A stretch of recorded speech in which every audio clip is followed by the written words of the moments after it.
তোমাদের সাথে আজ আমি শেয়ার করব একটু অন্যরকম কাজ। কি দেখে বুঝতে পারছো এটা কি?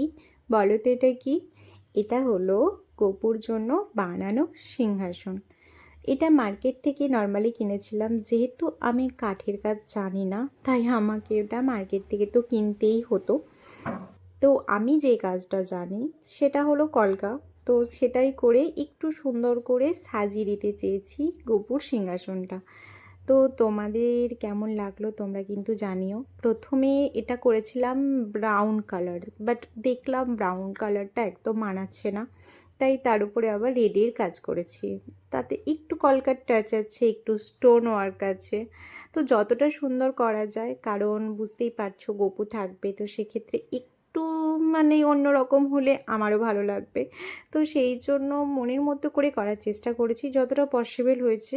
আঁকার সময় একটু প্রবলেম হচ্ছিল, আর আমি ভিডিওগুলো ঠিকঠাক করে নিতে পারিনি, কারণ আমি তো প্রত্যেকবারই যে কোনো কিছু কাজের আগে ভাবি যে ভিডিও করব, বাট করার সময় সব ভুলে যাই। এটা হচ্ছে আমার একদম মানে হবেই হবে এরকম একটা ব্যাপার হয়ে গেছে।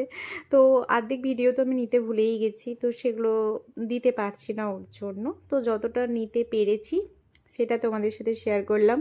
তোমরা জানিও তোমাদের কেমন লাগলো আমার এই নতুন কাজটা। আর গপুর সিংহাসন বলে কথা, তাই না? একটু জানিও প্লিজ তোমাদের কেমন লাগলো। ঠিক আছে, চলো টাটা, আবার পরে দেখা হবে অন্য কোনো ভিডিওতে। ঠিক আছে, সবাই ভালো থেকো।